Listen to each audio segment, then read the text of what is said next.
नमस्कार। मैं हूं आपका बीके सिंह सर और आप देख रहे हैं मैथ्स पढ़ो चैनल।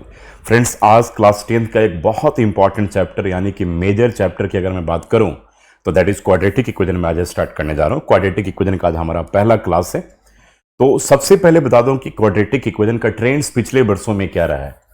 तो देखिए, आज से 3 साल को अगर छोड़ दिया जाए, 2018, 19 और 20 से सीबीएसई बोर्ड के पेपर्स दोबारा कंटिन्यू हुए हैं। उसके पहले 7 ईयर्स का गैप था, यानी कि 2010 के बाद फिर 2018 में पेपर शुरू हुआ है सीबीएसई बोर्ड का। बीच में 7 साल का गैप था आपका, जहां पर सीसीई पैटर्न हुआ करता था। लेकिन खुशी की बात है कि उन 7 ईयर्स के गैप में भी जो टर्म 2 के पार्ट में क्वाड्रेटिक इक्वेशन आता था, दैट मीन्स कि क्वाड्रेटिक इक्वेशन की अगर हम बात करें तो पिछले 15 साल का अगर हम क्वेश्चन पेपर्स का ट्रेंड निकाल करके देख लें तो हमें हर साल के क्वेश्चंस मिल जाएंगे। अब मैं बात करता हूं कि कितने मार्क्स का पेपर में आ सकता है। तो अगर मैं बात करूं तो इस सीबीएसई बोर्ड के पेपर में 6 से 8 नंबर का ठीक है चैप्टर रहता है। बहुत इंपॉर्टेंट, बहुत ही क्रूशियल चैप्टर है। अगर आप इसे कंपेयर करें लीनियर इक्वेशन से तो लीनियर इक्वेशन से छोटा चैप्टर है, लेकिन वेटेज इसका हमेशा सीबीएसई बोर्ड के पेपर में 6 से 8 नंबर का रहा, जबकि लीनियर का तो कभी कभी वेटेज 2 नंबर का भी सीबीएसई बोर्ड के पेपर में रहा है। तो यह रही ट्रेंड की बात। ठीक है, तो जैसे ही सेक्शन डी यानी कि सीबीएसई बोर्ड के पेपर्स में आपके 4 सेक्शन होंगे, ए बी सी डी, आप सबको पता ही है, 1, 2, 3 एंड 4 मार्क्स के क्वेश्चन होंगे। सेक्शन डी में एक क्वेश्चन जो है आपका 100% वर्ड प्रॉब्लम से रहता है, और खुशी की बात है कि उस वर्ड प्रॉब्लम के क्वेश्चन में इंटरनल चॉइस भी दे रखा होता है, जैसा कि 2020 के जो पेपर में आया था। लेकिन वर्ड प्रॉब्लम कभी भी स्किप नहीं हुआ। पिछले 15 साल का अगर हम ट्रैक देखें तो कभी भी स्किप नहीं हुआ है। क्वाड्रेटिक से वर्ड प्रॉब्लम एक पक्का आपके पेपर में आता है।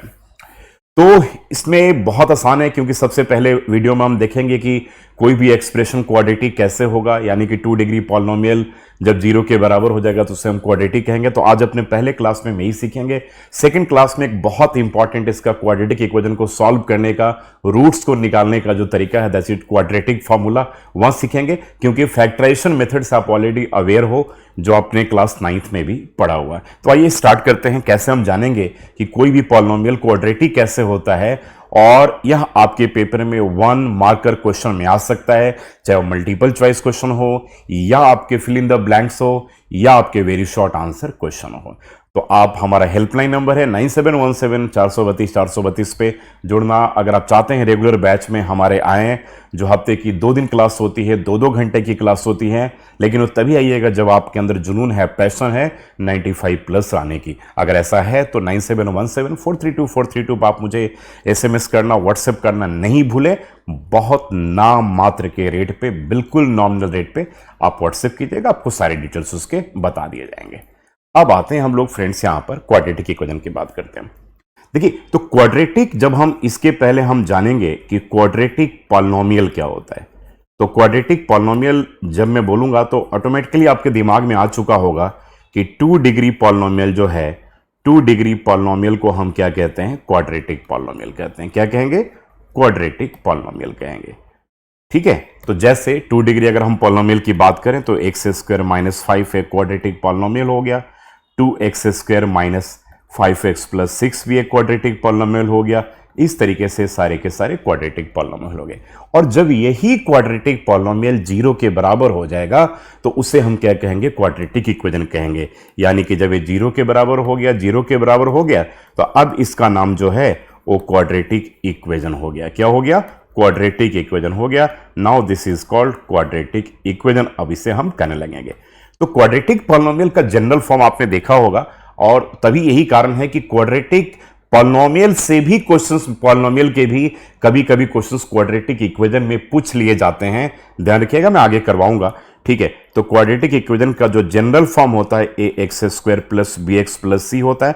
ऑलरेडी आपने पढ़ा होगा, जहां पर a b c जो हैं वो सारे के सारे क्या होते हैं बच्चों? रियल नंबर्स होते हैं। और एक बात जरूर याद रखिएगा, ये कभी भी 0 के बराबर नहीं होगा। अगर ये 0 के बराबर अगर हो गया तो यह पॉलिनोमियल जो है वो क्वाड्रेटिक कभी भी नहीं रहेगा। और जब यही यानी कि लीनियर बन जाएगा, है ना, क्योंकि अगर इस a के जगह पे आप 0 पुट कर दोगे तब तो x² × 0 दैट विल बी 0, तो आपके पास बचेगा या, और b और c यहां पर क्या है? रियल नंबर्स हैं। तो यह x जो है 1 और डिग्री पॉलिनोमियल है, दैट मीन्स कि लीनियर पॉलिनोमियल हो जाएगा, क्वाड्रेटिक नहीं रहेगा। तो यही quadratic polynomial A x square plus B x plus C जब 0 के बराबर हो जाएगा तो यह आपके पास क्या हो गया, क्वाड्रेटिक इक्वेशन हो गया। यानी कि काफी सारी चीजें कॉमन है क्वाड्रेटिक पॉलिनोमियल की अगर हम बात करें और क्वाड्रेटिक इक्वेशन की बात करें। तो आई थिंक आपको समझ में आ गया होगा कि जब कोई भी क्वाड्रेटिक पॉलिनोमियल 0 के बराबर होगा तो उस केस में उसे हम क्या कहेंगे, क्वाड्रेटिक इक्वेशन कहेंगे। अब देखिए, आपने जो अभी पढ़ा था, अब पॉलिनोमियल में आपने जीरोज निकालने के लिए पढ़ा था। अब देखिए, मैं बड़ा एक सिंपल सा एग्जांपल आपको समझाने की कोशिश कर रहा हूं। मान लो बच्चों, एक कोई भी quadratic polynomial p of x है and that equals to X square minus 5x plus 6 है। तो आपने क्वाड्रेटिक पॉलिनोमियल में जो पढ़ा था, इसके जीरोस को निकालना और इसके जीरोस का रिलेशन इसके कोएफिशिएंट के साथ जो था वेरीफाई करना भी आपने सीखा था। और आपने ऐसा देखा था कि उसका जो सम ऑफ द जीरो होगा, यानी कि अल्फा प्लस बीटा जो होगा that will be equal to minus B by A, और अल्फा इंटू बीटा यानी कि प्रोडक्ट ऑफ द जीरो होगा that will be equal to C upon है, जहां पर सी कांस्टेंट है, A coefficient of x square है और बी जो है कोएफिशिएंट ऑफ एक्स है। तो दो रिलेशन भी आपने वेरीफाई करना सीखा था। तो हमने जब इसका जीरो यहां पे निकाला था तो कैसे निकाला था भाई, एक्स स्क्वायर और इसके मिडिल टर्म को बच्चों क्या किया था, हम लोगों ने स्प्लिट कर दिया था, है ना। तो ये हमारे पास x माइनस 2 आ गया और यहां पे माइनस 3 और x माइनस 2 आ गया। तो आपने देखा यहां पर x माइनस 2 था और x माइनस 3 था। ठीक है, ये दो जीरो हमारे ए फैक्टराइज्ड फॉर्म, इस फॉर्म को हम क्या कहेंगे, ठीक है, फैक्टराइज्ड फॉर्म कहते हैं। जरूर ध्यान दीजिएगा, this form is called factorised form. अब जब हमने इसका जीरो फाइंड किया था तो आपको याद होगा कि मैंने p ऑफ x को क्या किया था, जीरो के बराबर कर दिया था। किसके बराबर किया था, p ऑफ x को जीरो के बराबर कर दिया था, ठीक है ना। तो p ऑफ x जो है बच्चों जीरो के बराबर यहां पर हो गया था और उसके बाद जीरो से कंपेयर करके फिर हमने क्या किया था, ठीक है, x का वैल्यू निकाल दिया था। जब इसका जीरो निकालना था तो हमको, आपको याद होगा, x माइनस 2, x माइनस 3 को हमने जीरो के बराबर किया तो x के दो वैल्यू हमारे पास आया था, एक x 2 के बराबर और एक x जो है 3 के बराबर। तो इन दोनों वैल्यूज को हम लोगों ने क्वाड्रेटिक पॉलिनोमियल में क्या कहा था, जीरोस कहा था। ठीक है, तो ज्यादा कंफ्यूजन बिल्कुल ही नहीं होना चाहिए। अब जीरोस कहा था, यानी कि इसके जीरो कहने के पीछे लॉजिक क्या था, कभी आपने सोचा है जीरो कहने के पीछे लॉजिक ये था कि जब इस पॉलिनोमियल में आप x की जगह पे अगर आप 2 पुट करोगे तो वैल्यू जीरो के बराबर हो जाएगा। देखो 2 का स्क्वायर 4 होता है, माइनस 5 इंटू 2 10 हो गया एंड प्लस 6, तो 10 में से 10 को माइनस करोगे जीरो बनेगा। अगर आप 3 पुट करोगे तो 3 का स्क्वायर 9 होगा, अब माइनस 5 3 जा 15 एंड प्लस 6, तो 15 माइनस 15 जीरो हो गया। यानी कि इन दोनों वैल्यूज को अगर हमने पॉलिनोमियल में पुट किया तो रिजल्ट हमारे पास जीरो के बराबर आ गया। अब यही क्वाड्रेटिक, यही दोनों वैल्यूज को हम जो क्वाड्रेटिक इक्वेशन में क्या कहेंगे मेरे बच्चों, रूट्स कहेंगे। तो कोई अगर आपसे पूछे कि रूट्स में और जीरोज में क्या डिफरेंस है, तो अभी तक आपको यही समझाना है कि रूट्स एंड जीरोज में कोई डिफरेंस नहीं है। जब हम रूट्स को फाइंड करते हैं तो हमारे पास वहां पर इक्वेशन दे रखा होता है, यानी कि राइट हैंड साइड में हमारे पास जीरो होगा और काम हम वही करेंगे। जैसे जब इनका हमने जीरो निकाला तो हमें राइट हैंड साइड में जीरो डालने की जरूरत पड़ी। ठीक है, तो जब यही क्वाड्रेटिक इक्वेशन अगर आपके पास, देखिए अब यही क्वाड्रेटिक अगर आपके पास इक्वेशन गिवन हो तो क्वाड्रेटिक इक्वेशन में हमारे पास ऐसा दे रखा होगा कि find the roots of the following quadratic equation by factorization method. तो x square minus 5x plus 6 equals to ऐसा जीरो दे रखा होगा क्योंकि ये इक्वेशन है। और जब यही क्वाड्रेटिक पॉलिनोमियल था तो वहां पे जीरो नहीं दे रखा था, लेकिन उसके जीरोस को फाइंड करने के लिए हमने उसको जीरो से इक्वेट किया था, अदरवाइज जीरो कैसे निकलेगा। बिल्कुल समझ में आ रहा है। तो यहां पर ये वही दोनों वैल्यूज रूट्स कहे जाएंगे। अब देखिए ये काम तो आपने क्वाड्रेटिक पॉलिनोमियल में भी करा था भाई कि X square and minus 2x and minus 3x and plus 6 equals to zero, और यहां पर x कॉमन लिया था तो x माइनस 2 माइनस 3 कॉमन लिया था तो x minus 2 equals to zero. अब यहां पे देखो x माइनस 2 और x minus 3 equals to zero आ गया। अब ये तो क्वाड्रेटिक इक्वेशन का आ गया, लेकिन आप देख लीजिए कि जब यही वैल्यू हमारे पास क्या था, क्वाड्रेटिक पॉलिनोमियल में भी हम यही काम कर रहे थे, यानी कि जीरो के इक्वल किया, जो इसका फैक्टराइज्ड फॉर्म था यहां पे लिख दिया, तो दोनों आपके हमारे पास जो जीरोस निकले 2 और 3 निकले, और यहां पे जो दो इसके वैल्यूज निकलेंगे, देखिए वहां भी ऐसे निकले था, जीरो की इक्वल करोगे और x माइनस 3 को भी क्या करोगे, जीरो के इक्वल करोगे, तो x यहां पे 2 आया और x3 आया, यानी कि यही दोनों वैल्यूज यहां पे क्या कहे जाएंगे, रूट्स कहे जाएंगे। अब समझ में आ गया। तो रूट्स में और जीरोस में ऐसा कोई डिफरेंस नहीं है। आप क्वाड्रेटिक पॉलिनोमियल में जो फाइंड करते हो मेरे बच्चों, वहां पे आप जीरोस फाइंड करते हो। याद रखिएगा, जीरो की शुरुआत हम लोगों ने क्लास 9 से ही स्टार्ट कर दिया था कि किसी भी लीनियर पॉलिनोमियल का जो जीरो होगा माइनस बी बाई ए के बराबर होगा। क्वाड्रेटिक पॉलिनोमियल्स के एटमोस्ट 2 जीरोस होंगे और उनमें रिलेशन अल्फा प्लस बीटा जो होगा minus B by alpha into beta C by A के बराबर होगा, यानी कि एटमोस्ट 2 जीरोस होंगे। यहां भी हमारे पास 2 जीरो आ रहे हैं, 2 और 3, लेकिन अब हम इन्हें जीरो नहीं कहेंगे, इन्हें हम क्या कहेंगे, रूट्स कहेंगे। आई थिंक आपको क्लियर हो गया होगा कि रूट्स क्या है। तो रूट्स एक तरह से आप समझ सकते हैं कि पर्यायवाची है किसका, जीरो का, यानी कि जब जीरो आपको, जीरो के बारे में आपको नॉलेज है, तो वही जीरो यहां पर क्या बन जाता है मेरे बच्चों, रूट्स बन जाता है। तो सिनोनिमस है, ठीक है। तो roots and zeros both are synonymous of each other.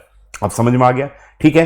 तो क्वाड्रेटिक जब इक्वेशन होगा तो ऑलरेडी इक्वल्स, क्योंकि इक्वेशन है तो एलएचएस पार्ट आरएचएस पार्ट के बराबर होगा। जैसे तराजू के दो पलरे होते हैं ना, एक तरफ 5 केजी का वेट रख लो और एक तरफ 3 केजी का वेट रखो, तो दोनों बैलेंस नहीं रहेंगे, ठीक है। लेकिन एक तरफ 5 केजी का वेट रखो और एक तरफ आप 3 + 2, यानी कि एक 3 किलो का 2 किलो का अगर आप वेट रख दोगे तो फिर दोनों बैलेंस हो जाएंगे, दोनों बिल्कुल बराबर हो जाएंगे। तो जब एलएचएस पार्ट जब आरएचएस पार्ट के बराबर हो जाए तो वह इक्वेशन कहा जाता है, यानी कि राइट हैंड साइड में जब जीरो लिख दोगे तो मेरे बच्चों इक्वेशन। जब भी कोई अगर इक्वेशन की बात आए तो वहां पर राइट हैंड साइड में जीरो जरूर दे रखा होगा, या कोई आपके पास नंबर्स दे रखे होंगे, जैसे 2x + 3 = 5 है, तो =2 के बाद यहां पे 5 दे रखा है, यानी कि एलएचएस आरएचएस के बराबर है। तो जब वहां पर x की वैल्यू निकालोगे और उस x की वैल्यू को एलएचएस में पुट करोगे तो चेक करना वहां पे आरएचएस अगर 5 है तो वहां भी 5 के बराबर आएगा, यानी कि एलएचएस आरएचएस के बराबर आएगा, तो इक्वेशन कहा जाएगा, ठीक है ना। तो यहां पे रूट्स कहा जाता है। तो अब आपके पेपर में सबसे सिंपल सा तरीका है कि रूट्स निकालने के लिए पूछा जा सकता है, और उसके लिए फैक्टराइजेशन मेथड जरूर आप रखिएगा, यानी कि मिडिल टर्म स्प्लिटिंग आपको बिल्कुल अच्छे तरीके से आना चाहिए, ठीक है। अगर नहीं आ रहा तो मेरे 9th क्लास के कुछ वीडियोस देखिएगा जहां पे मैंने काफी सारे क्वेश्चन समझाए हुए हैं, तो वहां भी देख करके आप समझ सकते हैं। अदरवाइज आई थिंक कि आप सबको आता होगा बिल्कुल, ठीक है। तो अब पहला इसमें टाइप आ सकता है कि कौन सा एक्सप्रेशन क्वाड्रेटिक है, क्वाड्रेटिक इक्वेशन है या नहीं है।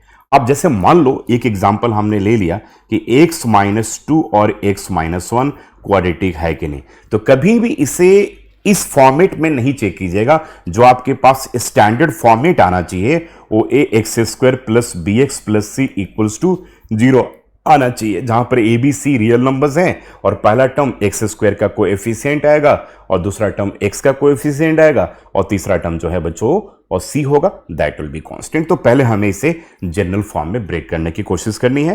तो x का मल्टीप्लीकेशन x - 1 से करेंगे, -2 का मल्टीप्लीकेशन x - 1 से करेंगे, एंड दैट इक्वल्स टू 0। अब ब्रैकेट को ब्रेक कर देंगे, x² - x - 2x and +2 equals to 0। तो a आएगा x² और -3x + 2 जो है दैट इक्वल्स टू 0 के बराबर आएगा। तो यह आपके पास जनरल फॉर्म आ गया कि ax² + bx + c equals to, check कर लो, 0 के बराबर आएगा, जहां पर a का वैल्यू 1 है, b का वैल्यू -3 है और c का वैल्यू जो है वो +2 के बराबर है। तो यह यस क्वाड्रेटिक इक्वेशन है।